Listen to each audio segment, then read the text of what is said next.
Hey guys, some of you may have seen my video I did recently where a trailer load of TVs arrived from the East Coast for me to restore. Well, I want to start doing a little bit of triage on them to see if there's anything I might need, because the Early Television Foundation is having a fall swap meet mid-October. So I wanted to start out with the Zenith porthole set in particular because, well, for better or worse, it has an unusual picture tube in it. And I strongly suspect it's going to be bad because they're very often bad. And as far as I know, only Zenith used them. What really kills me is I had a spare good one that I sold maybe 10 years ago because I didn't think I would ever need one. Well, here we go. That's why I tend to save everything. So why is it unusual? Well, it's a metal cone picture tube. What do I mean by that? Well, there was a brief period in television history where, to save cost, to save weight, they made a portion of the picture tube out of metal rather than glass. So glass faceplate for the phosphor, and then the cone was metal and the neck was glass. So here's the neck sticking out here. This is glass with the usual Bakelite base, which is loose, as is often the case. The portion you can't quite see right now up inside is metal. And that metal goes right to the high voltage. So you have this big metal cone that it's not really insulated, and it's got the full high voltage, which is probably around 14,000 volts in this set. There were 16 and 19 and even a 30-inch metal cone picture tube. Those are used in a bunch of sets, especially the 16s and 19s. The 12, as far as I know, only Zenith made it, or Roland at the time. I think Zenith later bought them. And they only used it in some of their portholes. Some were all glass. The problem is there is a joint between the metal and the glass. They tend to lose their vacuum as the set gets knocked around over the years. So I suspect it's going to be bad. And if it's bad, what can we do? Well, we can possibly, well, not possibly, it can be retrofitted for an all-glass version, but it's not exactly the same size. And that's just the beginning. There's a lot of other weirdness on this chassis too, so let's try to get it out. The one nice thing is that this is all in one piece. Pitch tube's mounted on the chassis, in other words, so if I undo the fasteners, I should be able to just slide the entire thing out as one unit. We can take a much closer look at it. It's also, as I move it around, something is catching underneath. So I suspect there's a metal mesh underneath for ventilation or whatnot, and maybe the feet are worn off. I think I can just tip the set on its side. This is an unusual cabinet in that it's covered in some kind of Tolex or maybe more like wallpaper. I think it's wood underneath. Some kind of fiberboard that's obviously been warped or bent to have this curve to it. And this weird coating. Similar to what they used on amplifiers. I'm not really familiar with it or how to treat it. I'll clean it, of course, but I'll just use very mild cleaning agents. There we go. So it's much better now. Oh yeah, that's why it's catching. There is mesh down here, and boy, it's really just torn up and ragged on this side. And it's, man, glad I did not put this on our hardwood floors. It would have gouged the heck out of them. Looks like hard rubber feet that are really just completely worn down and mashed. So, looks like this is just stapled on. I guess there's an early attempt at making it more serviceable, so you could just, I guess, rip that off and get at some of the parts without having to pull the chassis out. Alright, enough negatives. Let's focus on the positives. Porthole sets are really cool. They're really desirable. And I don't think I've restored any on video. I have worked on some, but I don't think I did videos on them. And I've never worked on a Zenith. These are portholes from different manufacturers. So let's see. Well, one, I'm going to take that mesh off because it's got to be repaired. It looks like it's corroded too, so I'll probably just end up replacing it with something. And nice to see that all the bolts are there. So often chassis bolts are missing. Nice not only just to keep the thing stable, but when you're transporting sets, it's good to check to see if all the fasteners are in place, so you don't have things knocking loose and getting damaged. So how to take it apart. Now here's some tips on taking a chassis out.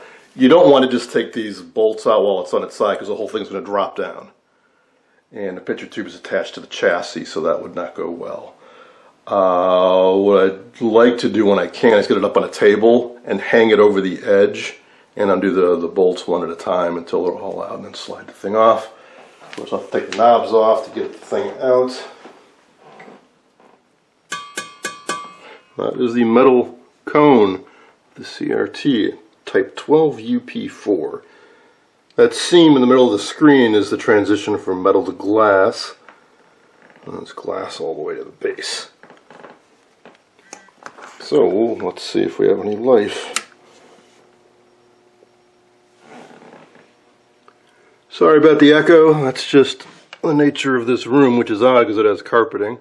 The rest of our house is hardwood floors, but this room echoes, go figure. Ooh. Now, the neck is dirty, but I am not seeing a filament glow. This iron trap magnet bag. Ooh, yeah, that looks pretty darn open. Well, maybe just not making good contact. We're gonna get, oh yeah, no. Spark of life. Oh, there it goes. That might be because that base being loose. We might have. I need to touch up the soldering on those pins. We're off to a good start. If this was completely filled with air instead of a vacuum, we'd probably see a purple glow from nitrogen gas ionizing. Ooh, and we are starting to see some. Although, that's kind of on the glass.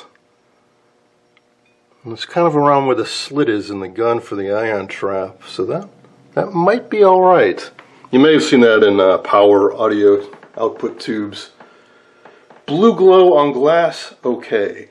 Purple glow in free space, bad. And wow, usually it takes a while for these neon indicators to light up when a pitch tube hasn't been fired up in a long time. Like 10 minutes sometimes maybe. That really came to life fast, so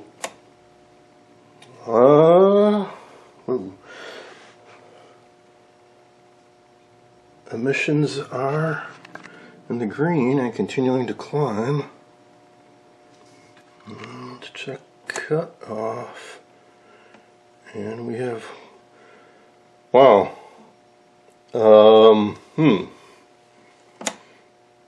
I mean, this tests very good. The emissions are continuing to climb,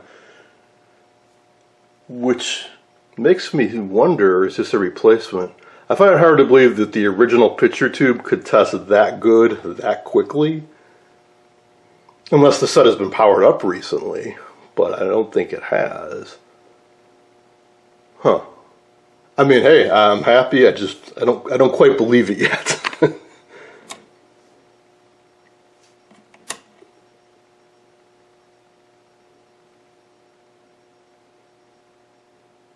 I'm used to the emissions being down here and having to wait and let the CRT bake for a while, or having to bump up the filament juice. Well, I'll take it. Off to a flying start on this project. I was just editing the video where I talked about the blue glow on the glass, and I realized I was being a little bit slow when I recorded that. Of course it's glowing. It should. That's how these work.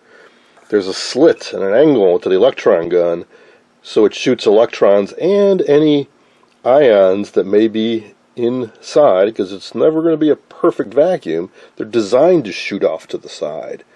The magnet bends just the electrons back towards the face, while the ions continue to go out the side. That prevents damage to the phosphor. So, if I had put the magnet back over while it was glowing blue, I bet the glow would have gone away. We'll see that later on when we actually get this set working.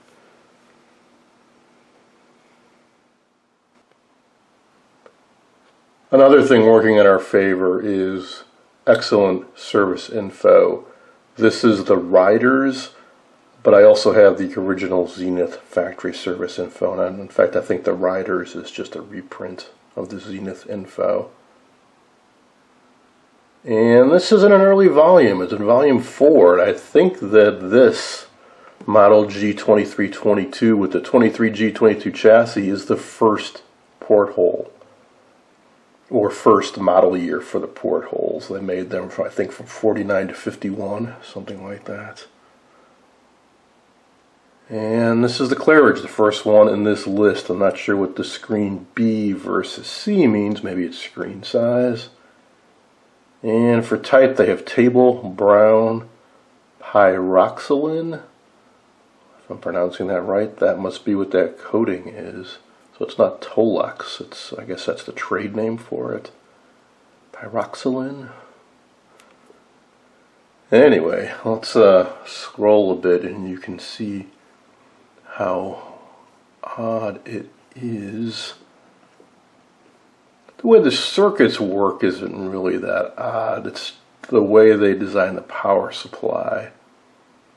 And the design of the tuner is kind of bizarre too. I think it's the largest tuner of any vintage set. Kind of comically large. Alright, somewhere near we have a schematic. I recall there's a ton of bumblebee caps in these sets too. Alright, here we go. So, let's zoom in a bit on the power supply. This will let me zoom. There we go.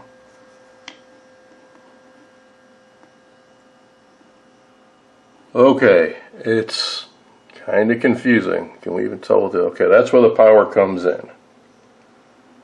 We do have a power transformer, and it goes to a 5U4 and a 25Z6 with both plates in parallel. So this is, the power transformer is powering the rectifier tube, and it's, the secondary is supplying B plus for the set. So this here, 360 volts, that is the main B plus. There's also another secondary winding. It's kind of nestled inside of the one going to the 5U4. So rather than having a secondary winding, they have taps on the one secondary winding. That goes to 25Z6, and that is the 150 volt plus. That's common in vintage TVs where you have a higher B plus, that usually is for the sweep circuits, and a lower B plus for the IF. And let's see, and this is going to feed the audio output. That's also typical, but the 6AG7 for the audio output tube, that's a little weird. Normally you'd see like a 6AQ5 maybe. Anyways, alright, so the power supply is fairly conventional, but the tube filaments are not supplied from this power transformer. They are series strung right off of the AC line, 2 strings. Neither one of which adds up to the full line voltage, so they both have dropper resistors. 300 milliamp string, 300 milliamp string. The picture tube and the 6SN7 take 600 milliamps, so the 2 strings join up together and power these 2 guys. Those are 12U P4 picture tube. So that's that's the weirdness. And there are, what's even stranger is there are other versions of this chassis that have a beefier power transformer where it does have the tube secondary in here, and they're not series strong and they're not partially hot. And often they came in the same cabinets. Here's the tuner. It has gigantic strips for each channel, and this huge mechanism that clunks around. We'll take a look at that when I pull the chassis out. BJ6 for the RF front end. I don't think I've seen that in the set before. 6AG5 converter and 6C4 oscillator. That's pretty conventional. I got 4 stages of IF, which is pretty generous, all with 6 AU6s. And then a 12 AT7 for AGC amp, intercarrier sound amp. That's kind of weird.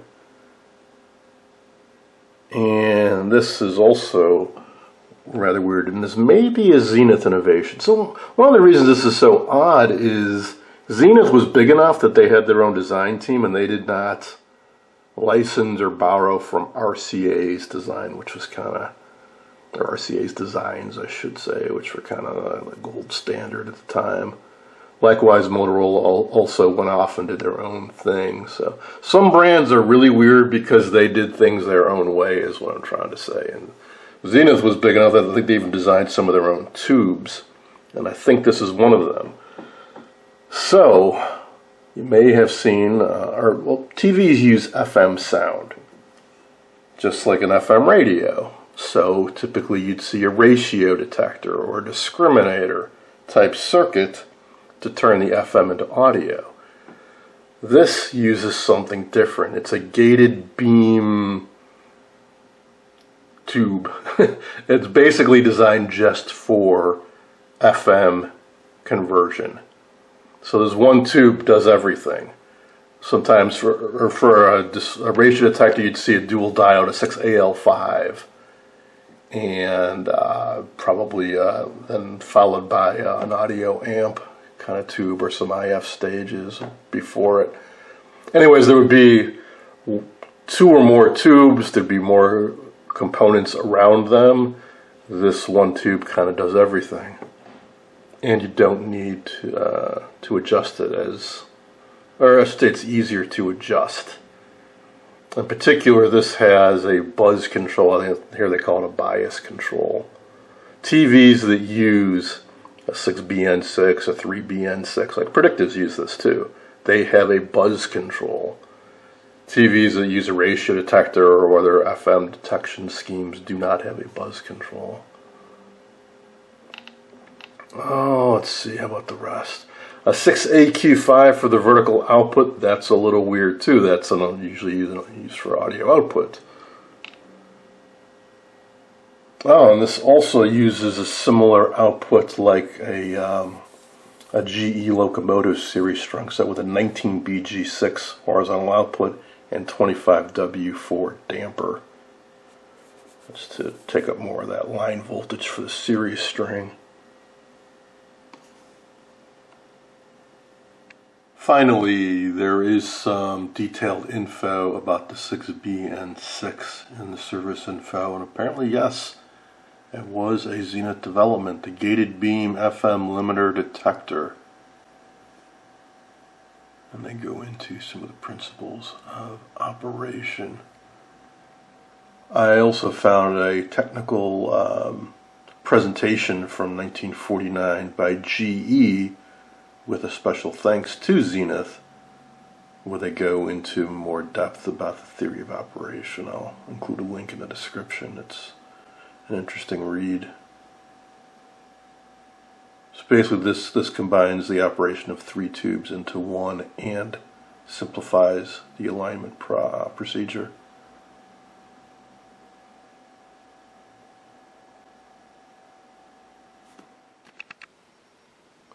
So all the knobs have to go before we can pull the chassis, and it's not just these large outer knobs. There are also knobs behind this control door here. 5 on this particular version. They just pull off. And most importantly, there is a switch in here. If you don't undo this and carefully maneuver it so it'll slide out with the chassis, you're going to rip the wires right out of it. Somebody apparently has already taken one of the screws off, so it's probably been serviced, and this one's rather loose. So you need to take those off and then kind of get it up. And there's a hole behind it and get it down through there. I think that'll do it, except for the speaker, which I believe is behind this. I thought it was cloth. It's actually woven plastic fibers. So let's see about disconnecting that. I think that is it. I'll have to see about finding some appropriate replacement feet, because yeah, these are toast, that's for sure.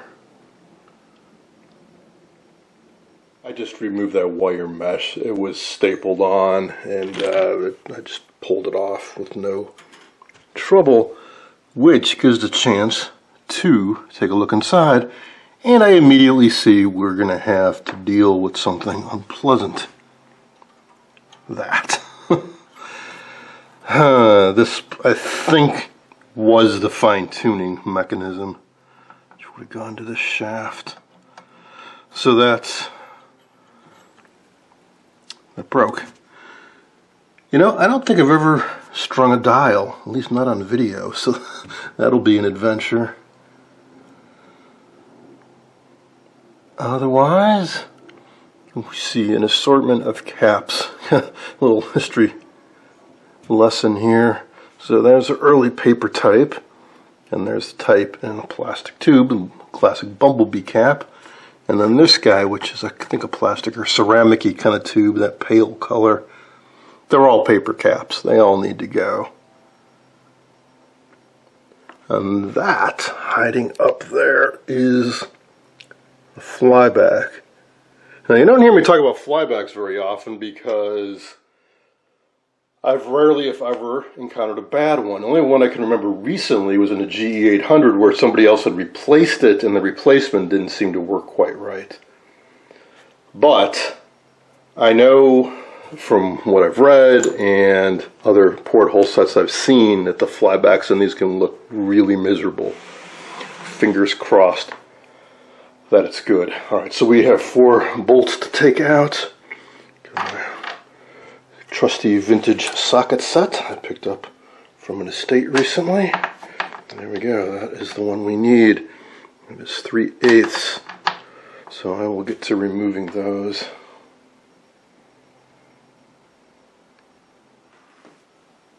Holy cow, that was a beast to get out. Give me a predicted chassis any day. But seriously, these sets are very collectible. Zenith has a good reputation, so I'll give it my best. So I've never restored one of these, but I've owned a couple. I still have one, and I have a parts chassis or two lying around. So in other words, I've read up on them. I poked around with them a little bit.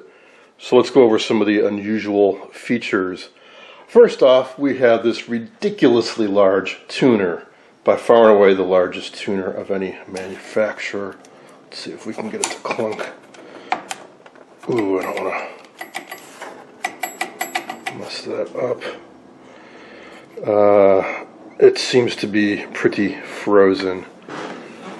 Within here there is a giant strip, one for each channel, and it clunks around, and those are switchable coils and transformers for each channel that form a bandpass filter and tune the local oscillator in for that frequency. I'm not sure why they made it so large, but they did. And as we can see, they're also a little bit finicky, so we have the broken fine tuning, which would go up here. I do not remember what the heck this thing is for. It's not even connected. It looks like you push it in and you can do something with it. Maybe it sets the range, the general range for the local oscillator that would affect every channel to kind of get it in its sweet spot. Here's the IF. No, that's not a broken tube. It's supposed to be at an angle like that. I'm not sure why, but it is. Also notice the channel numbers. 2, 4, 5, 7, 9, 11. Yes, they don't go in order. Probably had something to do with the fact that by FCC decree, there were no adjacent channels in any broadcast area. I think that's why they did that, although obviously we have 4 and 5 next to each other. But some stations have a larger gap between them than others. I don't know. I'm sure they had a good reason for doing it. It also seems to go counterclockwise rather than clockwise. I guess it just adds to the charm. We seem to have a light bulb up above that would just shine down. Let's see, how do they... Oh, okay, so the channel indicator is actually on top. There's a little hole cut out, so that's what you would see the channel number. Weird. All right, adding to the weirdness, or continuing on with the weirdness, rather, the metal CRT. Notice it has a very thick plastic shroud. Well, that's because this entire thing is connected to the high voltage with no insulation, no anything. So if this set was powered up, or it had been recently powered up, and it was still holding a charge, and you reached in to check a tube or something, you would get a nice zap from that. No, it would be low current and wouldn't kill you, but what's often the case is your recoil, your reaction to getting shocked is what causes the damage. In other words, you jump back and you smash into something, and that's how you get hurt. So we will be very careful. Ideally, I will remove this while we work on it, and I'll use a little all-glass 5AXP4 bench CRT made for situations just like this.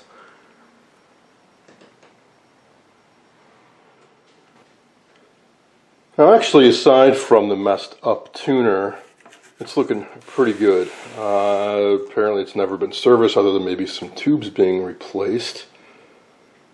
I found this inside the set. It's a spring with a heavy piece of insulation on it. I've seen these before in porthole sets. I'm trying to remember where the heck it goes. It might have been around this. Oh, I see the CRT is rather loose. Okay, it must have been to hold the CRT down. Perhaps it went along the seam, which is between the glass and metal. So that it's not really dusty there. It seems like it would fit pretty well. Just not sure where it would hook onto, but I'll figure that out. There's no obvious fastener. Anyways, we'll get that sorted out.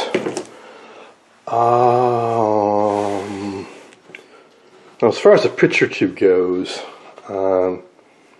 and using a glass version instead, a few challenges, whether it's just for while restoring it or if you want to permanently replace it with glass. The shape of this is slightly different.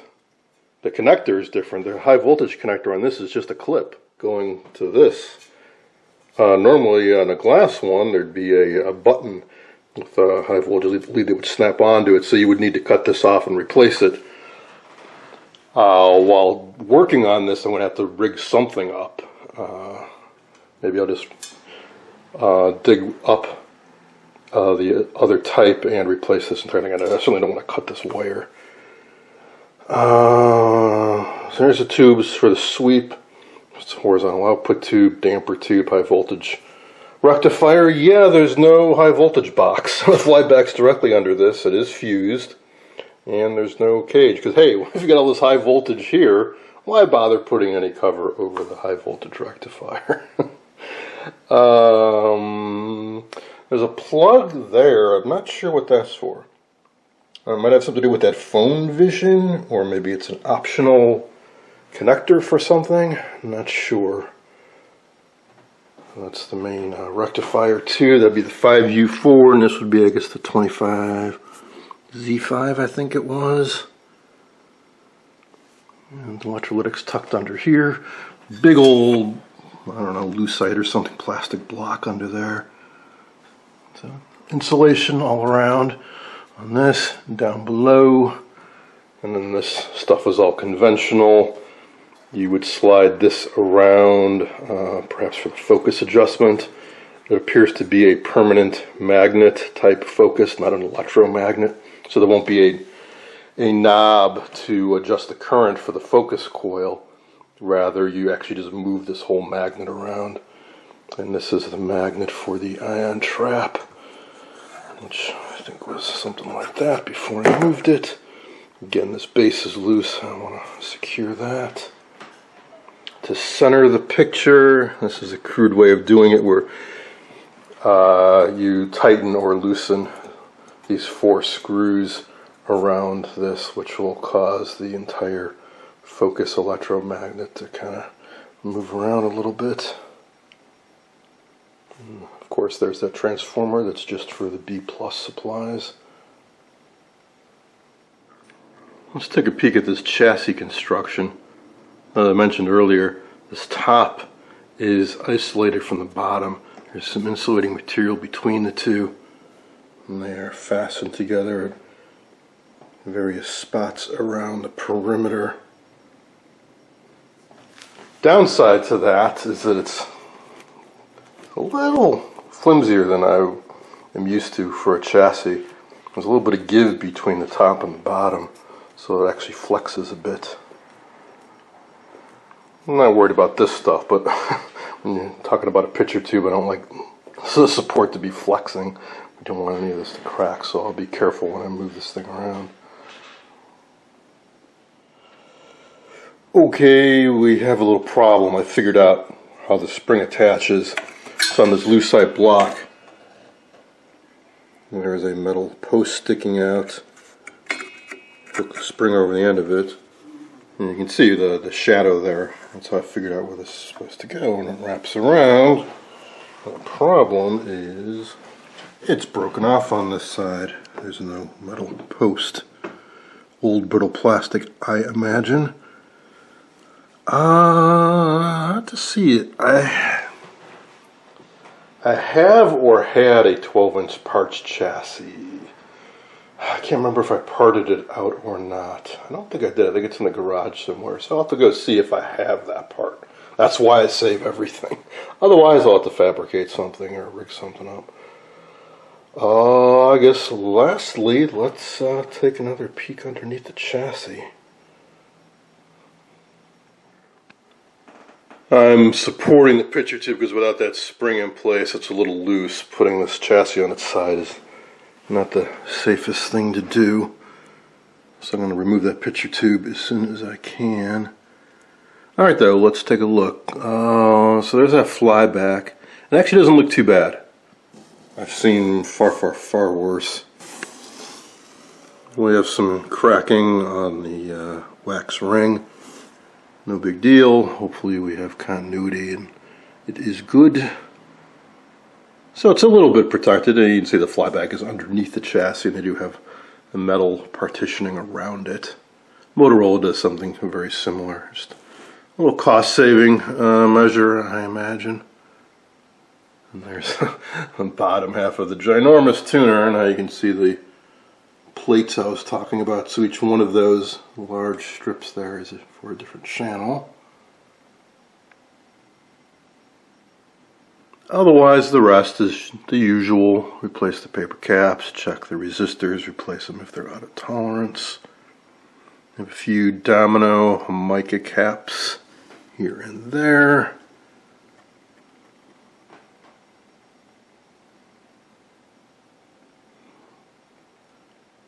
So we'll have to see what's up with that tuner.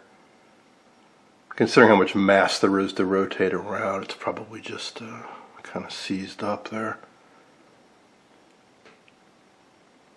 And we have some canned ohm resistors which I would like to replace. One on top and one down below. So there's a resistance wire wrapped around a form, wrapped in some insulating paper, and then slid inside of a metal sleeve. Not the most reliable things. That insulation can break down, it can short out to the chassis, the resistance wire can burn out.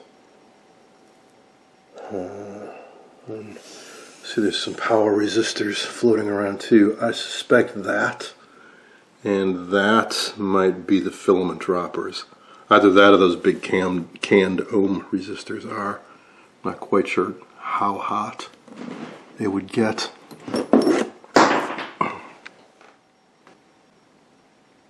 I stand corrected. This has had a minimal amount of servicing done.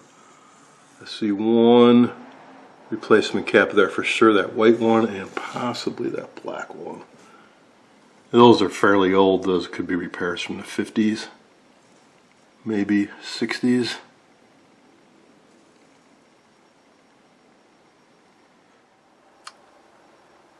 So this set is definitely restorable. This project will move forward. That was my primary reason for doing this, like I do with all my projects, is check the thing out initially, make sure the major stuff is good, or at least is present, and then I'll put together a parts order for it. Now, before I can get to that, Predictapalooza is still in the works. I have 4 sets currently in progress, including the chassis you see next to me, which is for a Predicta-Continental. I don't have the whole set though, I just have the chassis, so I'll scavenge a picture tube and whatever else I need from one of my sets to check it out. This is the last thing I need to hook up. It is the control cluster. So that'll be coming up very, very soon. The owner of that set, hopefully I will meet with at the upcoming Early Television Foundation swap meet. It's mid-October, I think the 14th, maybe the 15th, whichever. It's on a Saturday. Just a 4-hour little swap meet. I'm looking forward to seeing some of my acquaintances there, and we'll do some trading and some swapping and purchasing, and hey, maybe I'll actually sell something for a change. There's also a 17er, a Philco 17er in the works that was dropped off by one of the owners of one of the first Predictas I restored in this ongoing series. A 17er is basically a portable Predicta. Same short-necked picture tube, but in a portable configuration. We're going to be restoring that. But primarily the 4 Predictas. This Continental, a Debutante, a 21-inch Holiday, a 21-inch Continental, barber pole pedestal need to get restored and out of here before I can dive into new projects. The Zenith porthole is part of that large shipment from New York. The owner said work on them in whatever order you choose, because he's going to pick them all up at the same time, so it doesn't really matter, and I could use a change of pace. The radiola project is still going on. I've been working more on the cabinet, and I did pick up the speaker, the RCA 106 loudspeaker. We'll be showing that soon too. But for now, I got to get back to the Predictas. Thanks for watching.